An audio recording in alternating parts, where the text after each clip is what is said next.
Queridos amigos, queridas amigas, vamos então para mais um ensinamento que hoje virá através do Evangelho segundo o Espiritismo.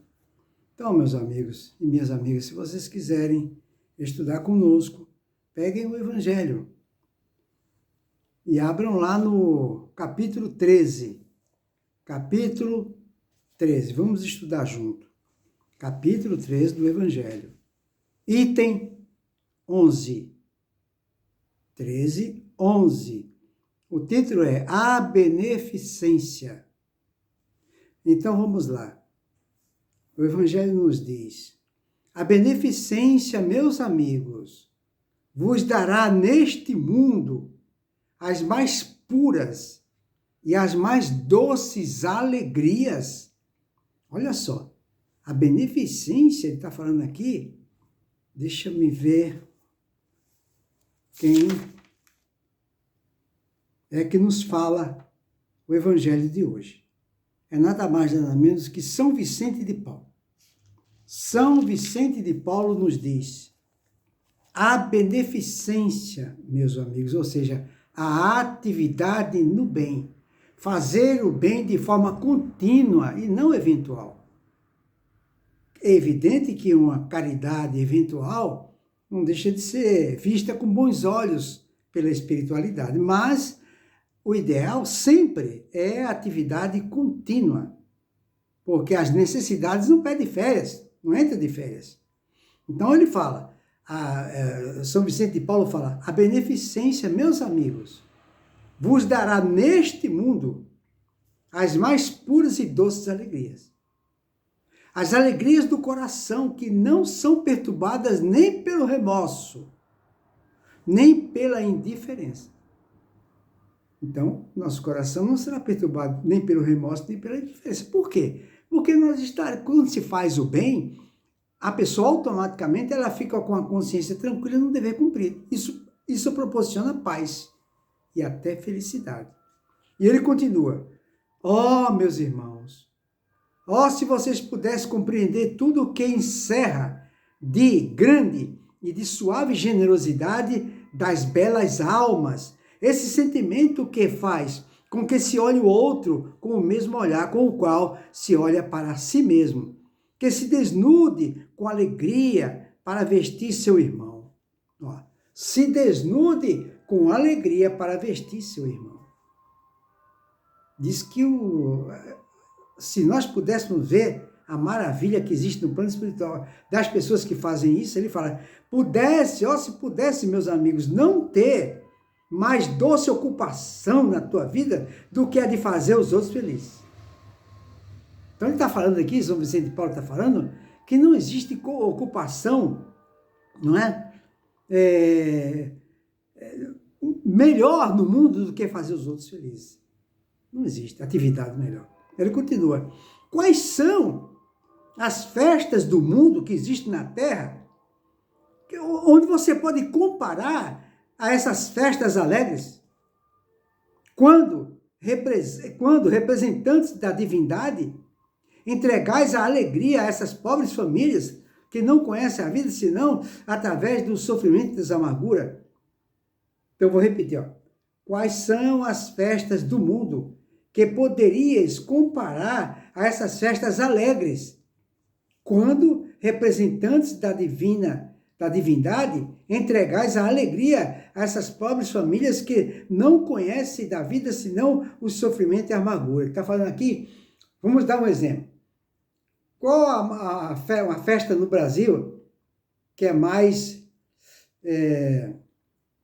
que mexe mais com a população, não é? Que proporciona mais alegria, é o carnaval, não é? Ele está falando, por maior que sejam as suas festas, por maior que sejam as festividades, nada se compara com a alegria de uma pessoa que está passando fome e você lá e dá comida para ela. Dá o que ela está, tira ela daquele sofrimento. Não tem alegria maior que essa. Por mais que a gente curta carnaval, 10, 15, um mês, nessas alegrias não se compara com a alegria de uma pessoa que tem a sua fome saciada, através de alguém que teve a caridade de fazer uma doação. Aí ele continua. É muito interessante, né?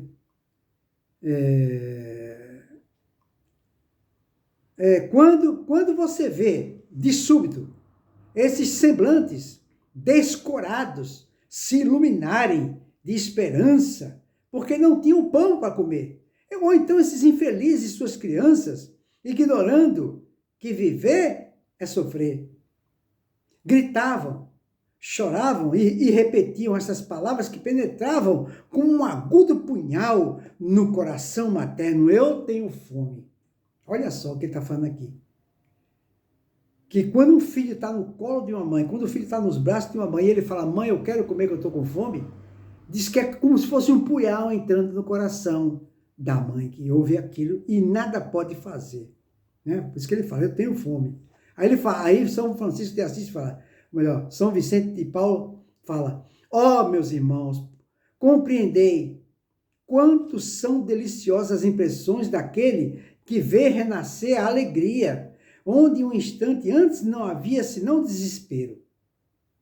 Ó, se a gente pudesse ver a alegria no semblante e no coração daquelas pessoas que a gente levou para elas um alento, onde só existia desesperança, falta de fé, aí a gente vai lá, dá uma notícia boa, levanta a autoestima da pessoa, ou dá algum bem material. Ele fala, compreendei quais são as vossas obrigações, compreendei quais são as vossas obrigações para com os vossos irmãos. Ide ao encontro do infortúnio, ide, meus irmãos, em socorro das misérias ocultas. Ou seja, tem pessoas que estão sofrendo calado no anonimato, ninguém sabe. Nós temos que ir atrás, telefonar para um parente. Às vezes a gente tem um parente que mora em Guarulhos, ou então no interior, ou em outro estado. A gente fica, às vezes, meses sem telefonar. Pode ser até que num momento desse que a gente resolve ligar, aí a pessoa pode falar assim, nossa, você ligou na hora certa, eu estava precisando mesmo ouvir uma boa palavra. Mas se a gente não toma iniciativa, como é que vai ficar? Como é que a gente vai saber se a pessoa está precisando ou não? E outra mesmo, porque quem mais perde com isso somos nós. Quem mais perde somos nós, porque todas as vezes que a gente auxilia alguém, qual é o primeiro auxiliado? Nós mesmos. Porque servir é a honra que nos compete. Servir é a honra que nos compete.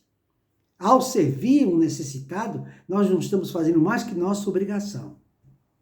Não podemos pensar duas vezes na hora de agir, na hora de ajudar as pessoas. Por isso que ele fala, e ele continua aqui, sobretudo porque são as mais dolorosas, ide, meus bem-amados, e lembrai-vos dessas palavras do Salvador, quando vestirdes um desses pequeninos, pensai que é a mim que o fazeis. Tá vendo? Jesus falou isso. Aí ele continua aqui, ó. São Vicente de Paulo continua nos dizendo, caridade, palavra sublime, que resume todas as virtudes. Tu deves conduzir os povos à felicidade, em te praticando.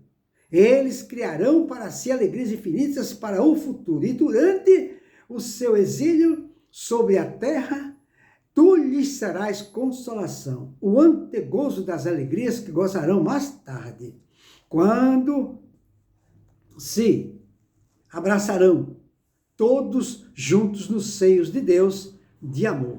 Foste tu, virtude divina, que me proporcionaste os únicos momentos de felicidade que desfrutei sobre a terra. Ou seja, quando todos nós, retornarmos ao nosso verdadeiro local de origem, nossa verdadeira pátria, nosso verdadeiro lar, que é o universo infinito, onde todos nós fomos criados por Deus, e a ela retornaremos. Quando chegarmos lá, nós vamos encontrar, ou seremos atraídos para essas pessoas, ou elas serão atraídas por nós, não é? E essas pessoas vão falar para nós, olha, quando eu estava lá na terra, você me ajudou.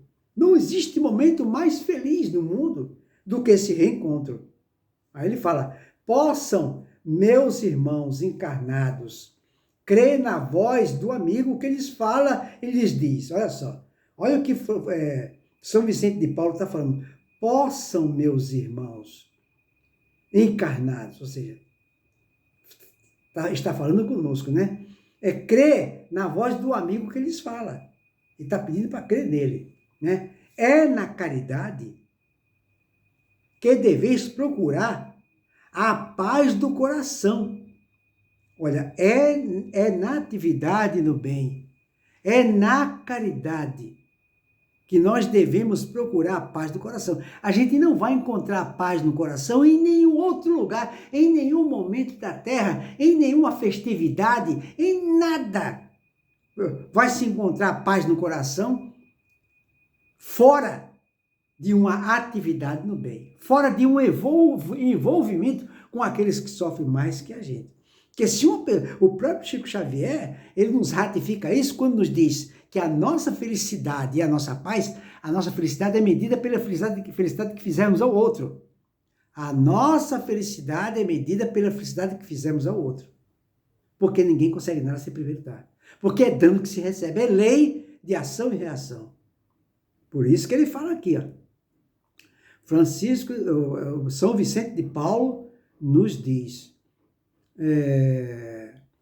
possam, meus irmãos encarnados, crer na voz do amigo que lhes fala. Ele está falando para crer nele, né?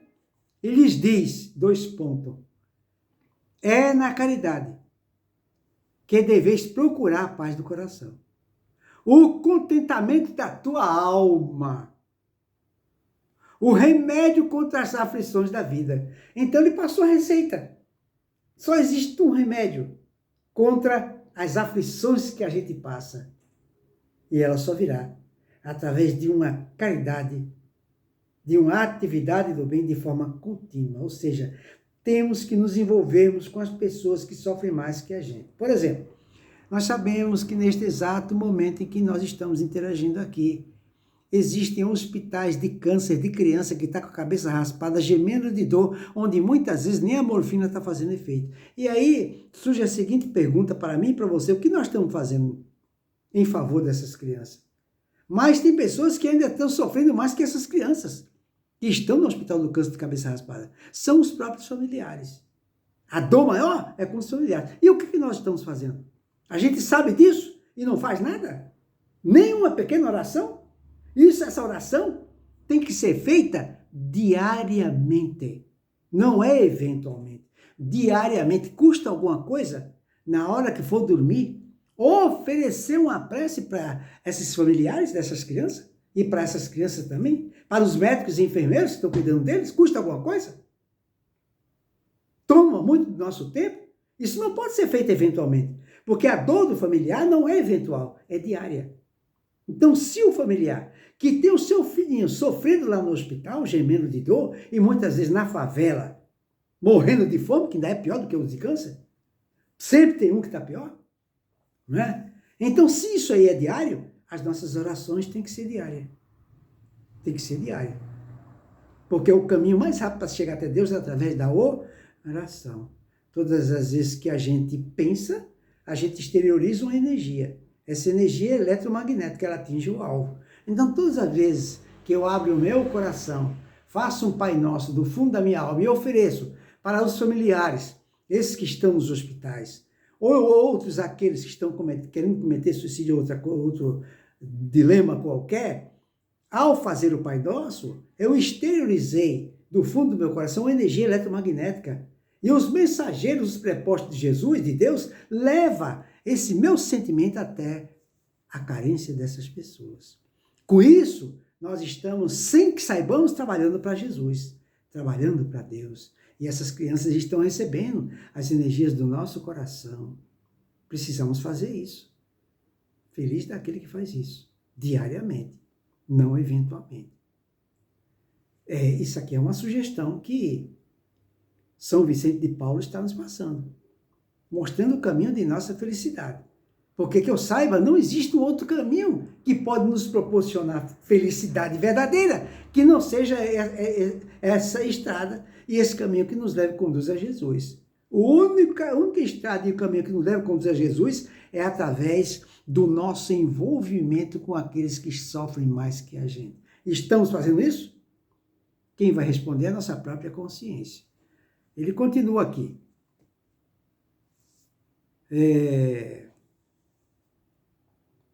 que ele lhes diz. Aí ele fala, ó, quando você estiver ao ponto de acusar a Deus, porque tem pessoas que acusam a Deus, é só comigo que acontece. Tem pessoas que não faz nada, não faz o bem, não faz nada, e ela é feliz, ela tem de tudo e eu não tenho nada. Só eu que passo por sofrimento. Começa a questionar Deus, começa a culpar Deus. Por isso que ele fala aqui, São Vicente de Paulo fala assim, ó meus irmãos, quando você tiver ao ponto de acusar a Deus, lançai um olhar abaixo de vós mesmo, e vede quanta miséria a aliviar, quantas pessoas carentes, sofredoras que tem que aliviar, quantas pobres crianças sem família, quantos velhos que não têm mais uma só mão amiga para socorrer, e lhes fechar os olhos quando a morte os reclame. Quanto bem tem para se fazer, quantos necessitados existem nesse mundo, precisando das energias do nosso amor, de nossas orações, de nossas mentalizações. Oh, não vos lamenteis, meu irmão, não se vitimize, não se ache a pior das pessoas, pensa nesses que estão precisando da tua energia, você ainda tem lucidez, e eles já até perderam lucidez, não é? Aí ele fala, não vos lamenteis, mas ao contrário, agradecei a Deus e prodigalizai as mãos cheias, a vossa simpatia, o vosso amor, o vosso dinheiro, a todos aqueles que, deserdados dos bens deste mundo, definham no sofrimento e no isolamento. Colhereis neste mesmo mundo alegrias bem suaves, e mais tarde, só Deus o sabe. Quem nos fala isso é Adolphe, bispo de Argel, Bordeaux, 1861. Esse é o ensinamento que a espiritualidade nos indica para mim e para você no dia de hoje. Vamos levar muito a sério essas sugestões, porque a nossa felicidade depende dessa tarefa. Depende de nos esforçarmos para seguir essas sugestões, essa proposta, que é ter uma atividade no bem de forma contínua.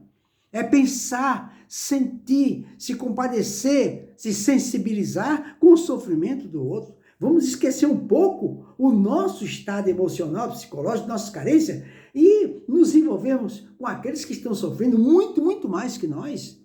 É dano que se recebe. Fica aí, portanto, para a nossa reflexão, que o nosso Senhor Jesus, que é o caminho, a verdade e a vida, Jesus, o médico das almas e dos enfermos, ilumine você e cada um dos seus familiares. Que Jesus e o manto sagrado de Maria, energizado pelo seu infinito e incondicional amor, toque no seu coração, sensibilize o seu coração, para que você, através de uma meditação, de uma reflexão, converse com Jesus e peça para que Jesus coloque o sofredor diante de você, para que você possa transmitir as diretrizes e os fundamentos do nosso Senhor Jesus. Só precisa fazer isso, mais nada. Porque nós sabemos que você tem um bom coração. Está faltando só colocar esse coração para trabalhar em prol daqueles que sofrem mais que a gente. Que Jesus nos abençoe a todos.